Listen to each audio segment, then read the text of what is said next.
My husband Jack, 28M, and I, 27F, have been together for 4 years, and we have 2 young children, 3F and 2M.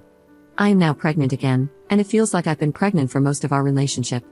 I got pregnant 4 months after we started dating, and we got married a month before our daughter's first birthday and ended up with a honeymoon baby.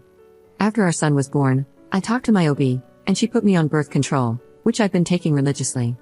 A little over a month ago, I discovered I am pregnant again, despite staying on top of my birth control. I cannot delete the fetus in my state, and the pregnancy was discovered too far along to attempt it out of state. While Jack and I were nervous, we also loved being parents and decided that 3 young kids would be a challenge, but 3 was a good number for us. Then we went in for the first ultrasound and got some unexpected news: it's twins.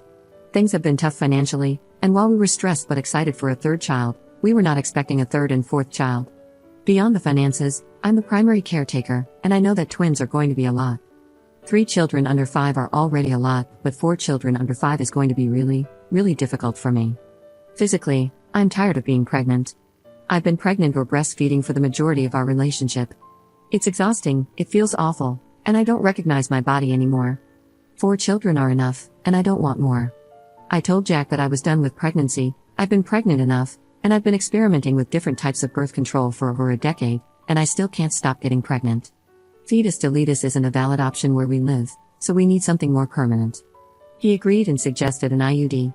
I told him no because if it did fail, then it could cause an ectopic pregnancy, which could unalive me, especially where we live. Birth control has failed me multiple times already, and I'm not taking the chance, so I suggested a vasectomy. He was not open to the idea and was even upset that I suggested it. He told me I should get my tubes tied. I told him a tubal ligation is a much bigger surgery, and I could be recovering for weeks, during which time I wouldn't be able to work or take care of our 4 young children, but he could ice his balls for a day or 2 and be done with it. He told me that not getting pregnant was ultimately my responsibility and topped it off by saying, "That's what your body or choice means, your body, so you choose." That's when it went from a discussion to a full-blown fight. When I was 19, I had another birth control failure with my boyfriend at the time, whom I'll call Tom. I wanted to terminate the pregnancy, but Tom did not because he was opposed. I told him I was getting it done since it was my body and my choice, and Tom said some horrible things to me, including threatening me. I broke up with him and got the operation done. In response, Tom ended up following me one night and tried to unalive me for unaliving his baby. I don't want to go into detail, but it was horrible, and he ended up going to prison for a number of charges related to the attack. Not only do I have a number of scars and some long-lasting physical effects, but I also have PTSD. Jack knows about my history and diagnosis and has known from the beginning. I have a pretty prominent facial scar, so I was upfront about it early on in our dating. Jack always presented himself as very pro-choice, so I was shocked that he would say that. I got really emotional and started crying and shouting, and it turned into a full-blown fight. Eventually, I said that birth control is a two-way street, and so far, I've been the only one managing it, and he said, "And now we have 2 kids and 2 more coming, so great job."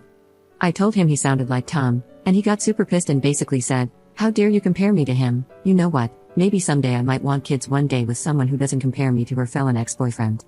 I was stunned and horrified. I said, "Well then let's not waste any effing time," then packed up myself and the kids and drove to my parents' place. It's been about a week since the fight. I've spoken with Jack a few times, and he has since apologized and said he was out of line and speaking from a place of anxiety after finding out about the twins. However, he also mentioned that I said things that were out of line and it was wrong of me to insist he undergo a medical procedure.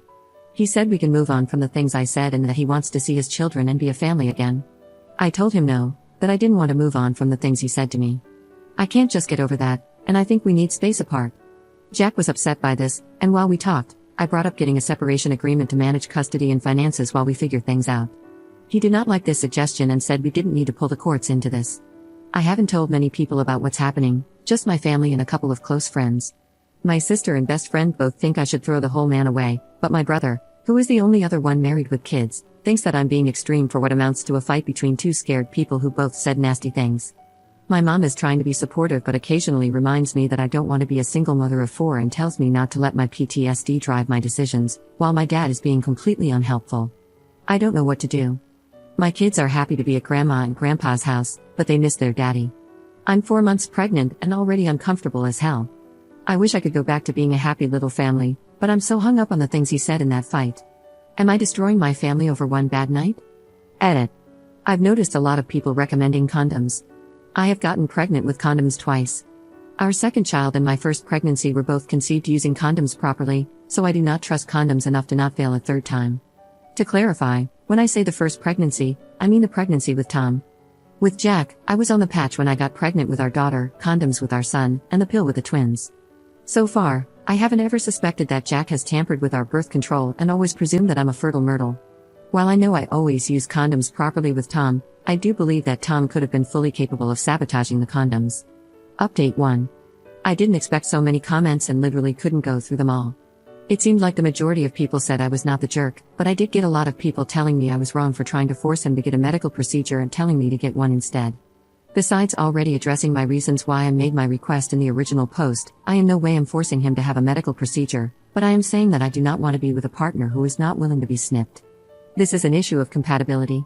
The number of children you want, the methods of birth control you're willing to use, those are issues of compatibility and a reason relationships end all the time.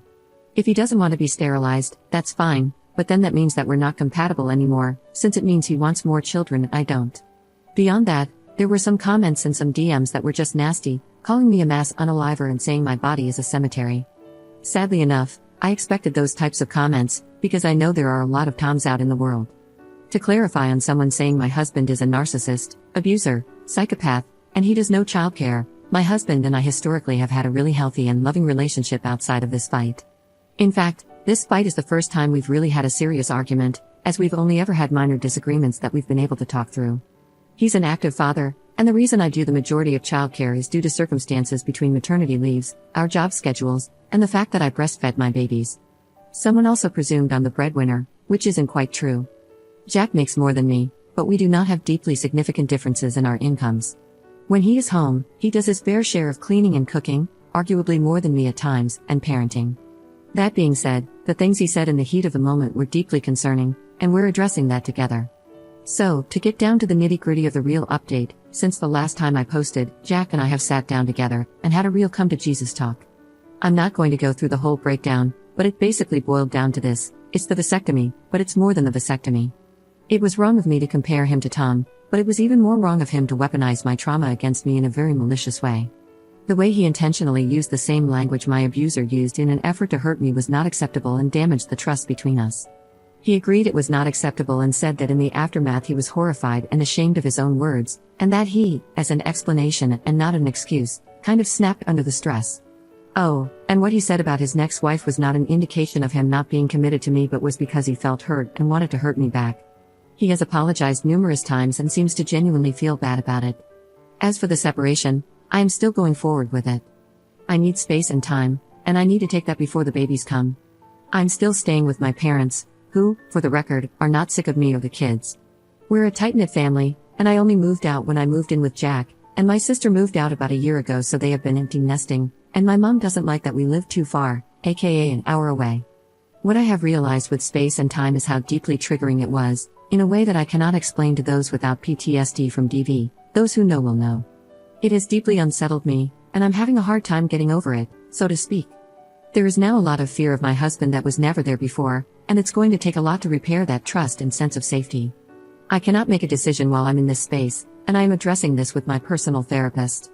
Overall, I told him that if he wanted to stay married to me, I needed 2 things from him: marriage counseling and a vasectomy, and even then I still cannot guarantee him anything. He understands, but I do not know what will happen with the vasectomy right now. We focus more on talking about the fight, but he is very aware that it's now a deal breaker. The marriage counseling appointment is set up for next week. I'm hoping that counseling will bring some clarity to the situation, and in the meantime, for the next couple of months, I'm focusing on giving my kids lots of cuddles and preparing myself for 2 new babies to come into my world, with or without Jack.